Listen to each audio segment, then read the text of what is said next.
Bleach is one of those anime that just leaves a lasting impact with its intense battles, unique characters, and the whole world of Soul Reapers and Hollows. But beyond all the action, there are a ton of interesting facts that even longtime fans might not know about. Like, did you know that Ichigo wasn't originally going to be the protagonist of Bleach? That role was intended for Rukia Kuchiki, as she was the very first character Kubo had drawn before even starting work on Bleach. However, as the story developed, Kubo decided to create Ichigo and make Rukia an important side character instead. Initially, Ichigo's designs had him with glasses, a gentler expression, and dark hair. But Kubo wanted Ichigo's appearance to contrast more with Rukia's, so he gave him orange hair, a permanent scowl, and better eyesight. Speaking of how Bleach started, did you know that it was actually rejected by Weekly Shonen Jump at first? When Kubo submitted Bleach, they turned it down. But then Akira Toriyama, the legendary creator of Dragon Ball, saw Kubo's work and was impressed. He reached out to encourage Kubo to keep going, and thanks to Toriyama's support, Weekly Shonen Jump changed their minds and decided to publish Bleach after all. Okay, so this next fact was actually about the fans who ship Ichigo with Rukia, and those who ship him with Orihime. However, we all know he ends up marrying Orihime in the end. But do you know how this confusion began in the first place? You see, for anime-only viewers, the pairing between Ichigo Kurosaki and Orihime Inoue was kind of underdeveloped, especially when compared to all the focus Ichigo and Rukia Kuchiki got in the show. However, the original anime adaptation of Bleach often removed or reduced significant scenes between Ichigo and Orihime that helped flesh out their relationship. Scenes like Tatsuki Arisawa encouraging Orihime to go after Ichigo, or Orihime imagining funny scenarios with him and Ichigo, made it clear that she had a crush on him in the manga, but the anime omitted them. Scenes of Orihime voicing her support of Ichigo, such as saying she'll join him in the Soul Society, or being the first to notice something's wrong with him, were also omitted. Sometimes, these scenes were replaced with new scenes between Ichigo and Rukia, making it seem like the anime staff believed Ichigo x Rukia was going to be the endgame. Speaking of Orihime, have you noticed that her eye color is different in the 1000-Year Blood War? You see, the jump from manga to anime has caused some inconsistencies in how the characters are depicted across the mediums. Orihime Inoue's eye color was brown in the manga. However, the 2004 anime series depicted her eyes as gray or black. But now in the 1000-Year Blood War, Orihime's eye color matches her manga counterpart. This is possibly the result of the supervisor role Tite Kubo, the creator of Bleach, has in the new Bleach anime series. One more thing that anime watchers might not know about Orihime is her past. While anime-only fans may see her as just another cute waifu, those who read the Bleach manga are aware of something much darker. In the manga, it's revealed that Orihime's parents were abusive. Her father was a drunk, and her mother would assault her children if they cried. Her older brother Sora ran away with Orihime to give her a better life. However, the anime adaptation simplifies this backstory, describing her parents as neglectful, and stating that they abandoned their kids after Sora turned 18. Although the core idea is still there, Orihime's backstory feels less impactful in the anime. Now, let's talk about the main protagonist of the series, Ichigo Kurosaki. You know his Ryatsu is colored differently in the anime and manga? You see, in the manga, Ichigo's Ryatsu is supposed to be gold, although that's not always apparent in the black and white drawings. However, the anime depicts it as blue. The reason for this change has not been confirmed, although it may be that the animators chose it before they saw the colored version in the manga. One more interesting fact about Ichigo that I believe most of his fans don't know about is that his sister cuts his hair. And that's because whenever he goes to the hairdresser, he always gets invasive questions about its orange color. Not wanting to deal with that, he usually avoids professional haircutting services and lets his sister Yuzu handle it. To be honest, I tried it once, but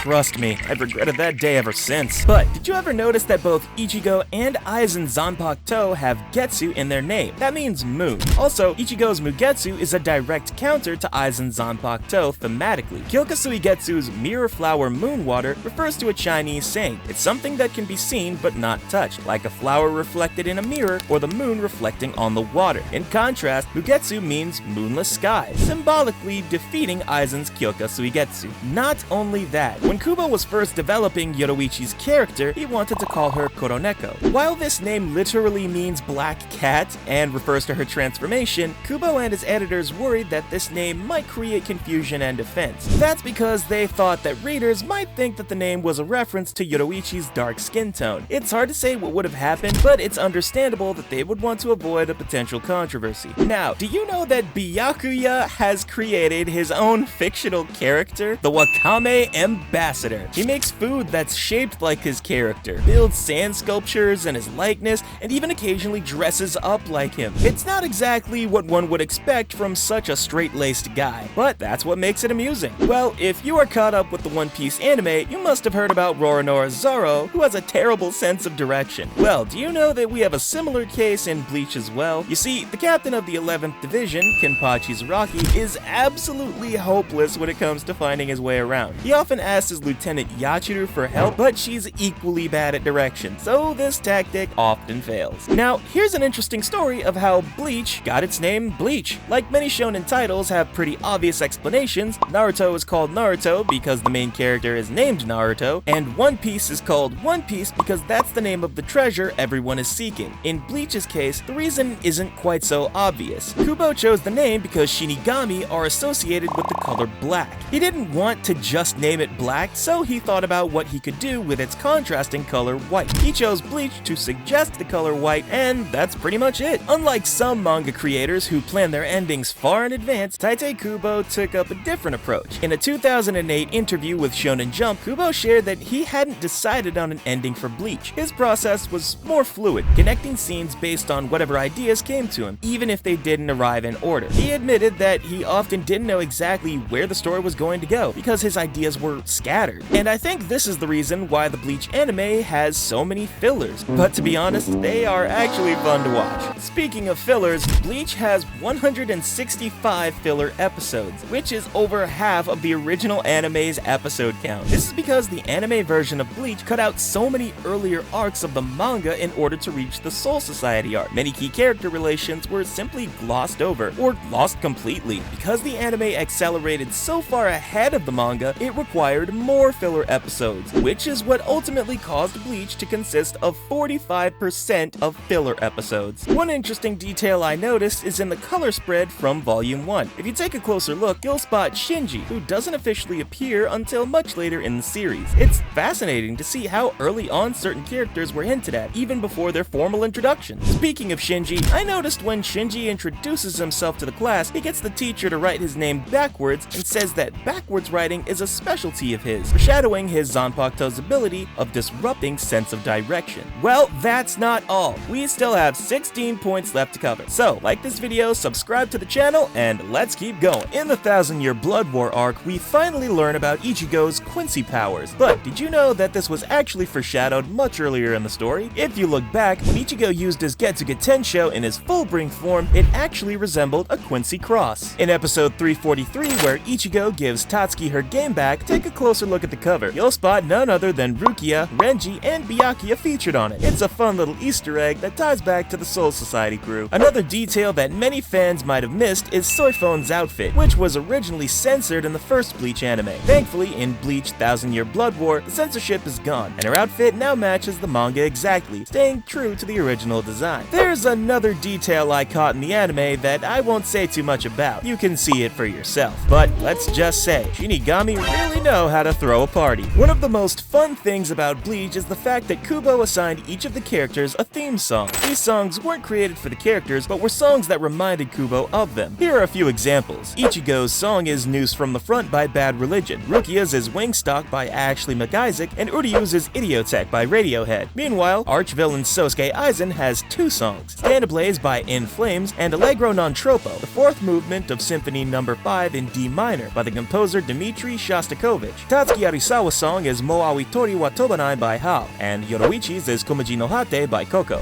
Okay, so there's no denying that Orihime is a pretty looker, and personally is in my waifu list as well. But according to Bleach creator Tite Kubo, her beautiful face was difficult to draw. In issue 42 of Weekly Shonen Jump, Kubo said in an interview that he had the hardest time drawing Orihime's face, but wanted to get better at it since she's an important character. Well, let me know in the comments. Do you really see her face or something? Okay, never mind. Next, as you know, many anime characters have straightforward names, but Ichigo's has a complex, multi-layered meaning. Let's start with the first possible meaning, where the Ichigo word simply means strawberry. Though rarely used by real Japanese people, this cute name is frequently used by female anime characters. But while strawberries are referenced several times in the manga, that's not all there is to his name. Ichigo says that his name is derived from Ichi, or first prize, and Go, or guardian angel. His father has a different view. He says it means he who protects. His name can also be read as 1-5. 1 in Japanese is Ichi, and 5 is Go, making him Ichigo, which is exactly why he has a 15 on his bed bedroom door, and often wears clothes with the number 15 on them. We also meet him when he's 15, but that's more of a transitory thing. Apart from all this, his birthday is also on July 15th. Bleach is well known for its protracted and action-packed fight scenes, so it makes sense that this anime in particular would experience a lot of heavy censorship. Well, I won't be showing anything related to that here because of copyright issues, but if you know, you know. Next, Kubo was inspired to create the character Cone after witnessing a young boy throw away a cheap stuffed toy his father bought him instead of a more expensive version. Since Cone is an enhanced soul marked for elimination, this idea fits rather nicely with the cute stuffed lion in the series. Now, let us talk about Chad, who is supposed to be of Mexican descent, but there's an interesting detail that often goes unnoticed. The tattoo on his left shoulder doesn't reflect his heritage. It actually reads Amore y Morte, which is Italian for love and death. It's a small but intriguing contrast to his background. Well, you are not a true Bleach fan if you don't know about this fact. You see, Aizen never used his Bankai throughout the entire series, which is honestly mind-blowing. He took on Ichigo, the captains, and even faced Yhwach, who's one of the most powerful beings in the Bleach universe, without ever showing us the full extent of his powers. Just imagine how strong his Shikai already is, controlling people's senses completely. The fact that he didn't even need his Bankai to hold his own against these monsters, that leaves us wondering just how overpowered he could have been if he had actually unleashed it. It's like having a weapon so dangerous that even Aizen thought, nah, I don't need this yet. Another interesting detail is about the hot springs in Urahara's underground hideout within the Soul Society. You see, it was actually inspired by the Blood Hell Pond and White Bone Pond, found in the domain of Tenjiro Kirinji, one of the Royal Guard, pretty much foreshadowing Kirinji's hot springs. We know for a fact that Urahara knows of Squad Zero, and also that Kirinji isn't opposed to teaching others. Maybe Urahara learned directly, though knowing him, it's more likely he set out to replicate it to challenge himself. Speaking of Urahara, did you know he was originally considered to be the twist villain of the Soul Society arc instead of Aizen? It actually makes a lot of sense when you think about it. Urahara was always a mysterious character, having been exiled from the Soul Society for reasons that were unclear at the time. Plus, if I remember correctly, there's an early scene during the captain's meeting where Aizen grills Gin and suspects him of being a traitor, which feels odd if they were secretly on the same side. However, this isn't fully confirmed as Kubo has never outright said it. I just thought it was a really interesting concept worth mentioning. Did you know how Kenpachi Zaraki got his name? It's actually a fascinating blend of references to two unique sources. The name Kenpachi is a tribute to Kenshiro, a legendary character from the Fist of the North Star, known for his unmatched fighting skills and iconic catchphrase, "You are already dead." On the other hand, Zaraki is a reference to the notorious Japanese serial killer Tsutomu Miyazaki, also known as the Otaku Murderer. Next, there's a moment early on where Uryu subtly foreshadows a greater threat, hinting that it's not the Soul Reapers we should fear, but the Quincy's. At the time, this might have seemed like an offhand remark, but it makes perfect sense now, especially after seeing how Yhwach and his army nearly destroyed the Soul Society. Speaking of foreshadowing, when White Ichigo insisted that he was Zangetsu, it turns out that White Ichigo was telling the truth all along. He was the true form of Ichigo Zanpakuto, representing his Shinigami powers, while the older Zangetsu was suppressing them to protect Ichigo from fully embracing his Shinigami and Hollow abilities. This foreshadowing shows that Ichigo's Hollow and Shinigami sides were always one and the same, with his Quincy side trying to hold them back, which we eventually got to know in the 1000-Year Blood War arc. Damn, he should have trusted this guy. But it is what it is now. Click on this video where I have created the strongest character in One Piece history, but with a little twist. Go on, check it out.